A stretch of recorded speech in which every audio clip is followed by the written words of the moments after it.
अस्सलाम वालेकुम नाज़रीन, रिपोर्टिंग विद असद में आपको खुश आमदीद। नाज़रीन, आजकल जो बहरिया टाउन है उसके डिफ़ॉल्ट की ख़बरें चल रही हैं और मैंने कोई 2 हफ़्ते कबल इस हवाले से एक ख़बर भी दी थी कि बहरिया टाउन जो है वो डिफ़ॉल्ट करने जा रहा है। आज के इस प्रोग्राम में आपको बताऊंगा कि अदलिया है उसने कैसे और कब कब मलिक रियाज़ की चालों को कामयाब बनाया। यानी कि आज का जो प्रोग्राम है इसका टॉपिक है मीम से मलिक रियाज़ की मक्कारियाँ और आइन से अदलिया की अय्यारियाँ। अभी तक अगर आपने channel reporting with Asad subscribe नहीं किया तो चैनल ज़रूर सब्सक्राइब कीजिए। लेकिन ये जो मलिक रियाज़ हैं इनके हवाले से गुज़िश्ता को तकरीबन 1.5-2 माह से मुख्तलिफ़ किस्म की ख़बरें चल रही थी। सबसे पहले तो ये हुआ, जुर्माना सुप्रीम कोर्ट ने लगाया था कि इन्होंने जो सिंध में कोई 17-18 हज़ार एकड़ जो है वो ज़मीन इनको साबिक़ सदर आसिफ अली ज़रदारी हैं उन्होंने दिलवाई थी।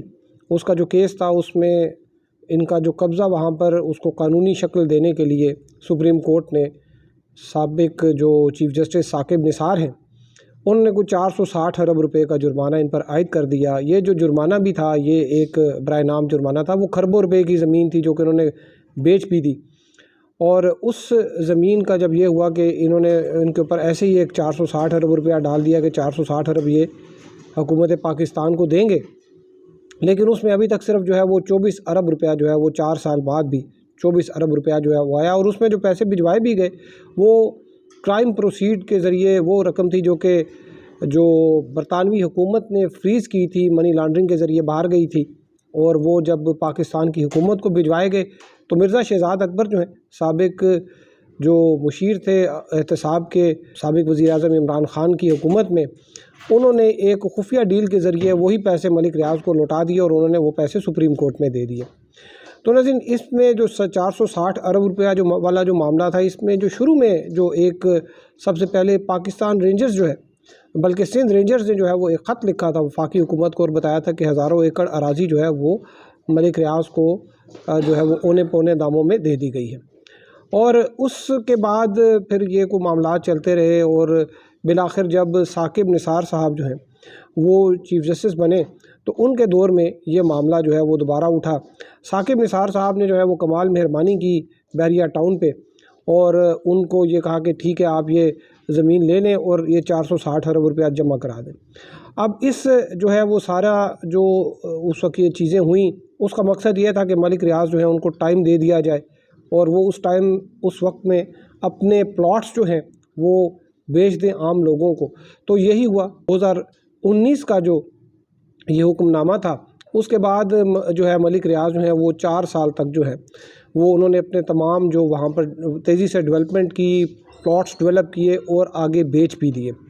लोगों से जो है वो किस्तों में जो पैसे थे वो 2-2, ढाई-ढाई, 3-3 साल की किस्तें थीं, वो सारे पैसे इन्होंने ले लिए। खरबों रुपए जो है उन्होंने ले लिए। वो सारे जो हैं वो बाहर लेकर चले गए। और फिर उसके बाद जो है जस्टिस काजी फ़ाइज़ ईसा जो है वो चीफ़ जस्टिस बने। तो उन्होंने जब ये देखा कि ये क्या मामला है, ये सुप्रीम कोर्ट का नाम क्यों इस्तेमाल हुआ, जब वो सारे रिकॉर्ड्स वगैरह मंगाए तो पता लगा कि वो जो 460 अरब जो है उनमें से सुप्रीम कोर्ट को कुछ नहीं मिला। सिर्फ़ वो पैसे जो हैं वो जो बरतानिया की हुकूमत ने फ्रीज़ किए थे मलिक रियाज़ के, जो कि हुकूमत पाकिस्तान को आने थे, वो जालसाजी से मलिक रियाज़ को है वो दे दिए गए। वही पैसे जो हैं वो सुप्रीम कोर्ट में जमा हुए हैं। वो फिर पैसे जो है वो सिंध गवर्नमेंट के हवाले कर दिए। फिर मलिक रियाज़ जो है उन्होंने ये भी कहा कि मुझे तो वहाँ पर ज़मीन जो है वो कम दी गई, मेरे जो है ये जो पैसे थे ये तो इतने जो है 18,000 एकड़ की ज़मीन के थे, मुझे तो कम दी गई। उसके ऊपर जब सर्वे कराया तो पता लगा कि 22,000 एकड़ जो है बहरिया टाउन ने वहाँ पर ज़मीन पर कब्ज़ा किया हुआ है। और लेकिन वो उन्होंने डेवलप करके बेच भी दी, पैसे जो है वो नहीं दिए। यहाँ पर अदलिया का जो है क्या किरदार था आप देखिए कि एक ज़मीन थी जो कि उनकी वो ख़रीद ही नहीं सकते थे, वो वहाँ पर वो गैर कानूनी ज़मीन थी, उनको मलिक रियाज़ को दे दी गई और साथ में टाइम दे दिया गया। मलिक रियाज़ साहब ने वो 3-4 साल लगा के वहाँ पर लोगों में वो बेच दिए, उनसे पैसे वसूल कर लिए। उनको इतना टाइम मिल गया कि उन्होंने पैसे बाहर मुंतकिल भी कर लिए, दूसरे मुल्कों की नेशनलिटियाँ ले ली, वहाँ पर प्रॉपर्टीज़ वगैरह बना दी और यहाँ पर पैसे जमा नहीं कराए। और अब जब ये मामला खुला है तो ना मलिक रियाज़ साहब हैं ना उनके साहबजादे हैं। और फिर ये है कि नैब ने जो इसमें एक इंक्वायरी शुरू की है उसमें उन्होंने मलिक रियाज़ और उनके बेटे उनको पहले उनके नाकाबिल ज़मानत वारंट गिरफ़्तारी जारी की है और बाद में उनको जो है इश्तहार भी हैं जो है वो जारी किया अखबारात में, जो अदालत के बाहर भी जो है वो उनके इश्तहारात लगे हुए हैं। लेकिन इस बात का कोई इम्कान नज़र नहीं आ रहा कि मलिक रियाज़ या उनके साहबजादे जो हैं वो वापस आएँ। और उसमें अब ये होगा कि वो जो ज़मीनें जो हैं वो मलिक रियाज़ और उनके बेटे के नाम पे हैं, वो अटैच हो जाएंगी, उनकी बाकी प्रॉपर्टी जो है वो अटैच हो जाएंगी। लेकिन ये एक बहुत लंबा प्रोसेस है। वो लोग जिन्होंने बहरिया टाउन में इन्वेस्टमेंट की थी, वहाँ पर अपने घर बनाने के लिए प्लॉट लिए थे, वो आजकल तशवीश में मुब्तला हैं। और इसी वजह से जो बहरिया टाउन है वहाँ पर जो प्लॉट्स था, जो कि आज से तकरीबन 4-5 माह पहले वो तकरीबन 1.5 या 2 करोड़ का प्लॉट था, अब वो आधी कीमत में जो है वहाँ पर सेल हो रहा है। ये जो कुछ प्रॉपर्टी डीलर्स जो हैं उनसे कोई इन्फॉर्मेशन ली है, उसके रोशनी में मैं आपको बता रहा हूँ।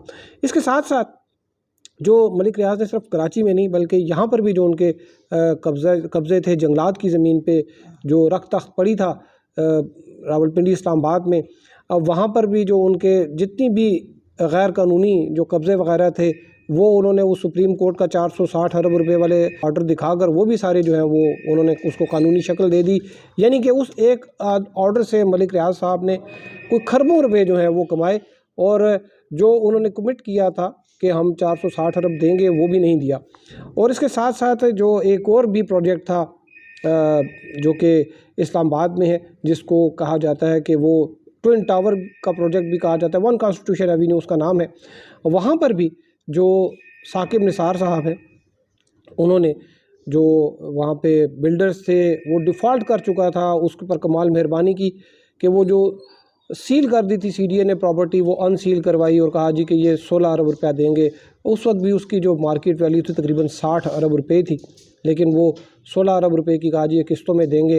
वो उस वक्त प्रोजेक्ट सील हुआ था, उसको सील को तोड़ा गया। बिल्डिंग थी वो 1 कॉन्स्टिट्यूशन एवेन्यू, वो बीएनपी प्राइवेट लिमिटेड जो है उसके हवाले की गई। और जैसे ही जो है ये बिल्डिंग उनके हवाले हुई, उन्होंने फ़ौरन कुछ जो मुकम्मल यूनिट्स थे और कुछ जो गैर मुकम्मल यूनिट्स थे वो फ़ौरन उन्होंने जो लोग थे जिनको नाम पे अलाटमेंट हुई थी उनके हवाले कर दिए।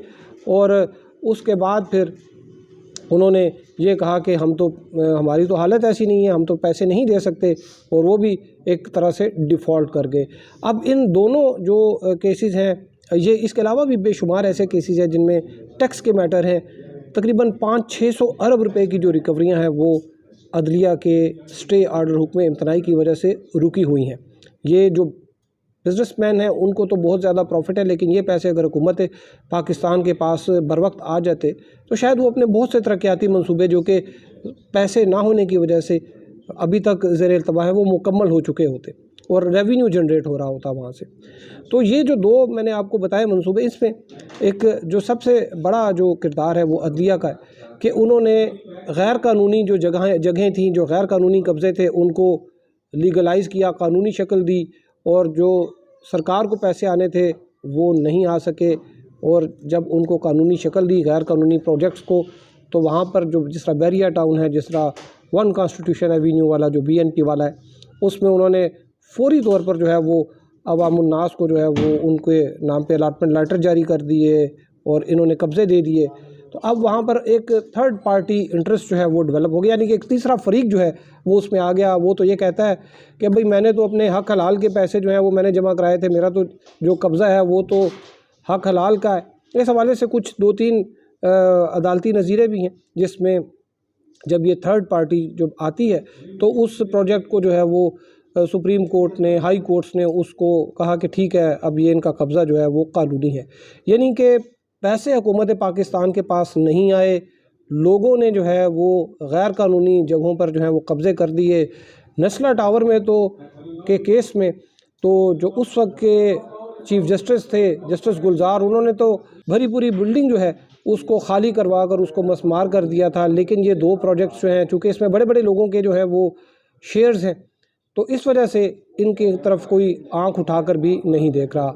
बहरहाल इस हवाले से अभी देखते हैं कि काजी फायजीसा साहब जो है उनके पास ये मामला अभी ज़ेर इल्तवा है और एहतसाब अदालत में भी जो है वो ज़ेर इल्तवा है। आपको अपडेट करते रहेंगे। हमारे साथ रहने का शुक्रिया। अल्लाह हाफ़िज़।